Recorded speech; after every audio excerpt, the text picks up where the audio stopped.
Hi, I'm Dustin Abbott, and I'm here today to give you my review of another one of these ultra bargain lenses from Pergear. Now, previously I gave you a review of a 25mm f1.8 lens, and in this case we have a 35mm f1.6 lens. So roughly corresponding to a traditional 35mm on full frame, and in this case a 50mm on full frame. Comes out to, if you're shooting Sony or Fuji, 52.5mm, and then 70mm if you're shooting micro 4/3. So these truly are bargain lenses. It retails for right under $70, I believe, US, and so we are talking about truly cheap. And so in many ways these lenses kind of compete with buying like vintage lenses, you know, and adapting them. And of course in this case you're kind of better off using a native lens because your overall package does remain considerably smaller without having to add an adapter to it. And so kind of a smart move. I don't know how they're able to make much money at that, but anyway, that's not necessarily my problem. Today we're going to jump in and we're going to take a thorough look at this lens, however, and to see whether it's worth, we know it's inexpensive, so we know that going in, but is it worth the money? And I hope that at the end of this review to be able to tell you who exactly I think that this lens is for. So first of all, we're going to jump in and take a look at the build and the handling and see what you're getting for all of that money. Let's jump in and let's take a look. So let's take a closer look at the new 35mm f1.6 lens from Pergear.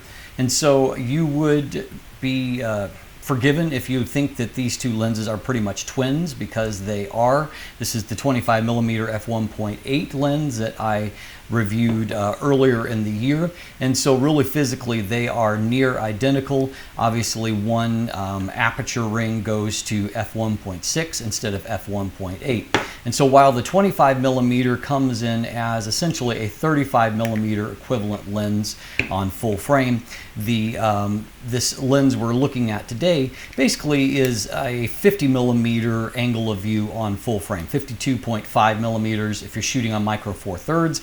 Obviously it's going to be a 70mm field of view.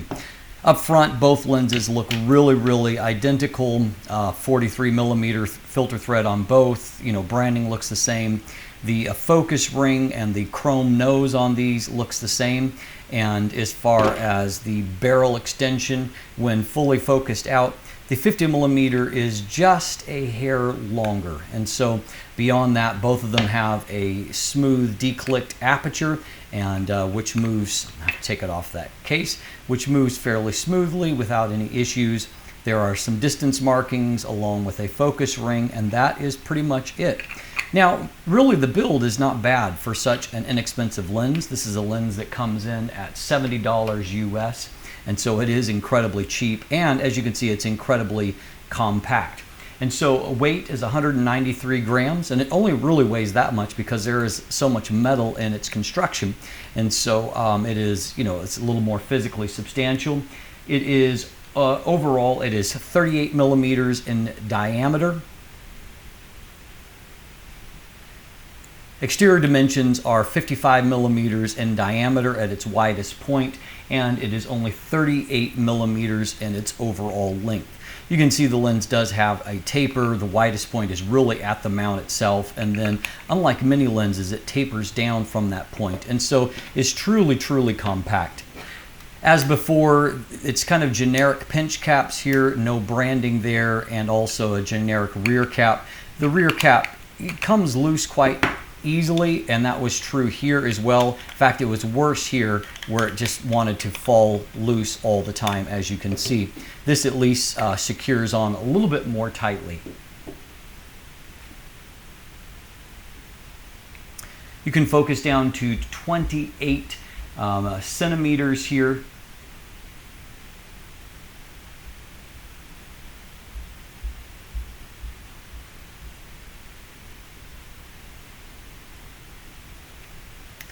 Inside we have got 10 rounded aperture blades, and the lens actually does quite a quite a good job of keeping a circular shape through the first apertures, and then the blades will start to become more apparent as you stop the lens down, but not a bad performance there.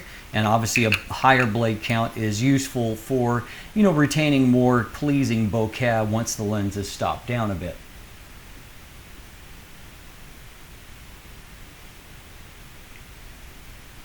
So overall, again, I'm fairly impressed with the build quality. I mean, there's no bells and whistles here, no electronics or anything like that. Everything is fully manual. But at the same time, there's nothing really to complain about either.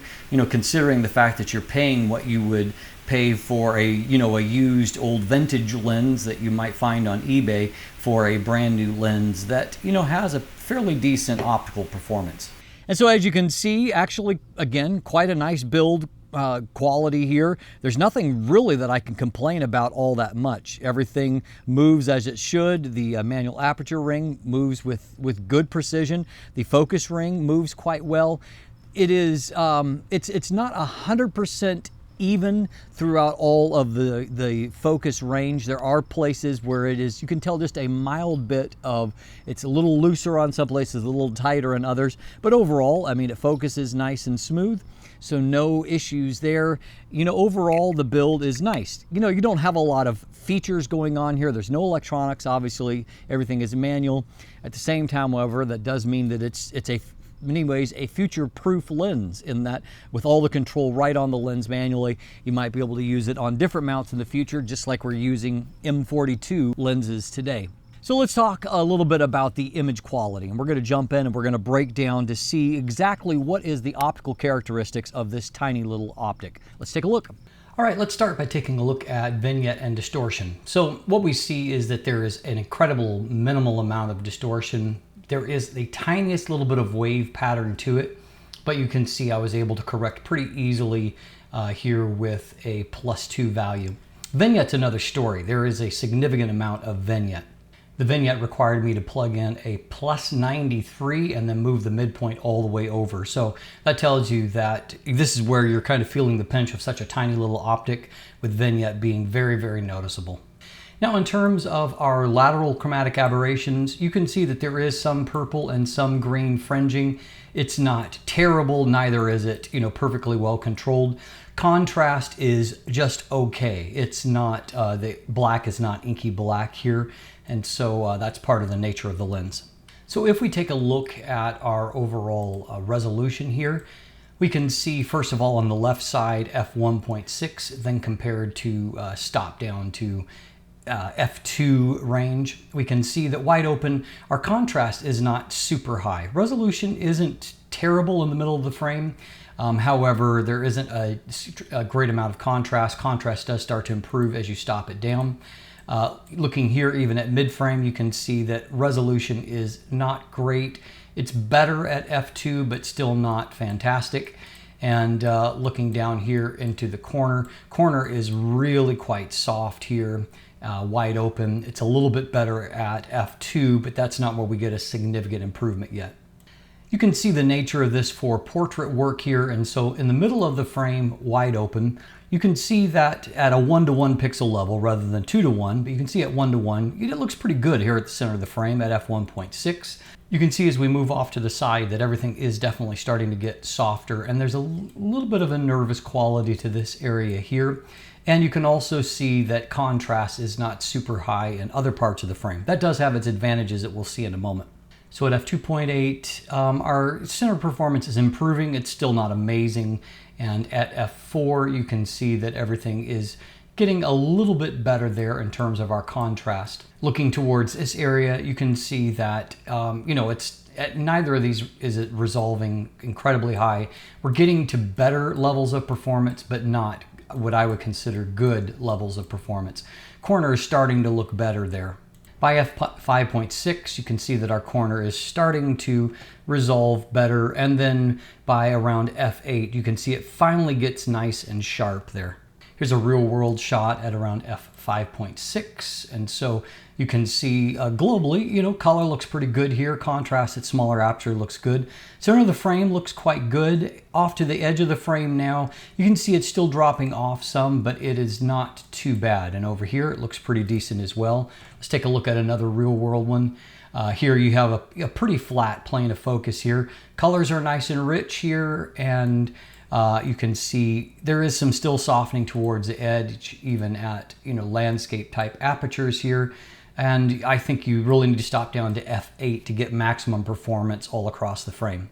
So a quick look at bokeh here. You can see that there is, you know, the kind of typical deformation towards the edge. The circles here in the middle, no hard inner line here that I'm seeing, looks pretty decent. Not too much of the onion bokeh in the center of the circle. Stopping down a bit, you can see the aperture blades start to appear, but not strongly pronounced yet. And stopping on down, you can see them a little bit more definitely, and you can see in some situations a little bit more of an inner line starting to emerge, but still at the same time, the overall impression is a fairly circular shape. These are not completely rounded aperture blades, however. So let's take a look at how real-world sharpness and bokeh plays out. And so here we are wide open. So not too bad, really. I mean, I think that that's certainly a credible result, even at a pixel level. And then look at globally, the contrast is fine. You can see that bokeh is decent with a little bit more edging than what I would like. Here's a shot that I think, you know, maybe works a little bit better globally. And so contrast is okay in this kind of image at this distance. And the bokeh also looks decent. The colors are fairly nice here. Here's another shot that, you know, maybe works even better still. And so plane of focus close to the camera, working pretty well. And so you have a fairly defocused background. It doesn't really become cream, however. You can see that it definitely retains some edges as you look towards infinity. This shot here, I see a little bit more creaminess, and that's by basically getting to its minimum focus distance. And so you can see up close here, it's actually not a bad performance. It's a very narrow depth of field there. And, you know, overall the bokeh looks nice. It doesn't bleed away like a premium lens, however. You can definitely see some of the budget there. This shot was perhaps my favorite I would say, of my shots taken with the lens.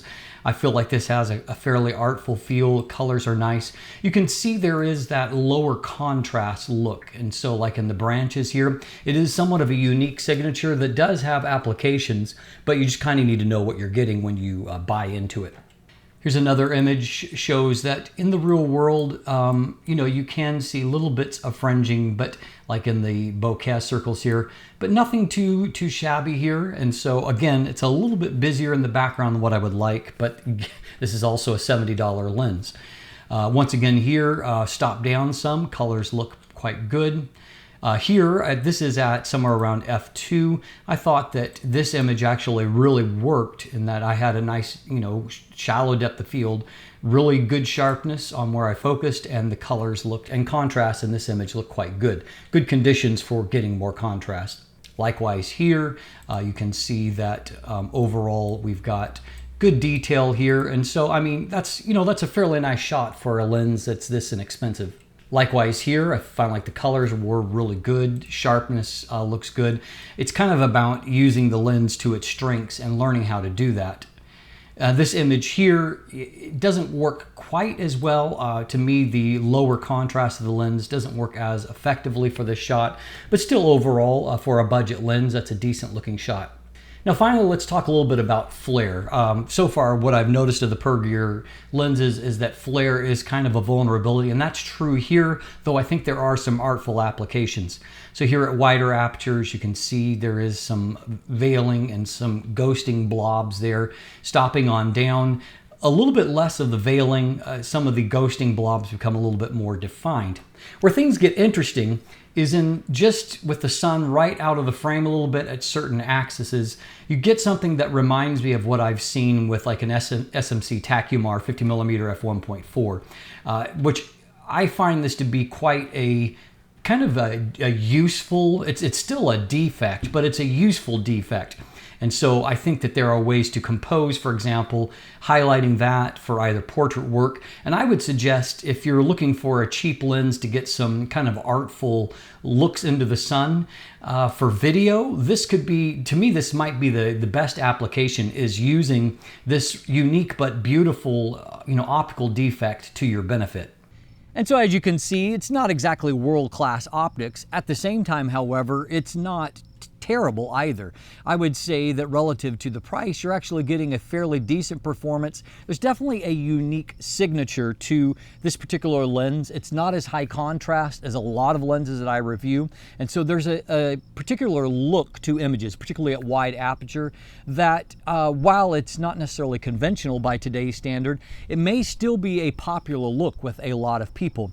And ironically, it is that final optical defect of some of the flare pattern that I think in many ways makes the lens most interesting. And I certainly can see applications, as I said, for video, for utilizing that effect for certain shots, just for a stylistic signature.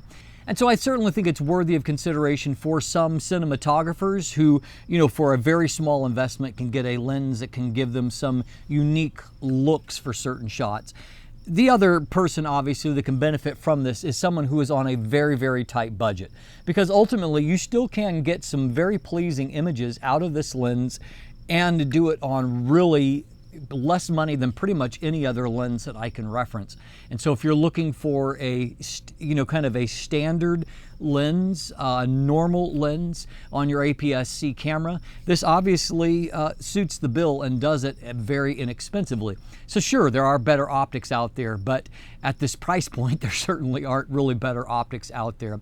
And so I think it is worthy of consideration if you're on a tight budget, or if you're looking for a little bit of an extra flair, and kind of a signature look for some cinematography. I'm Dustin Abbott, and if you look in the description down below, I do have a linkage to an image gallery if you want to look more at the photos. There's also buying links there if you'd like to purchase one for yourself, and I do have a discount code at the Pergear store that will give you a little extra percentage, so take a look at that. Beyond that, of course, there are links to follow me on social media, to become a patron, or to sign up for my newsletter. And if you haven't already, please click that subscribe button right here on YouTube. Thanks for watching. Have a great day.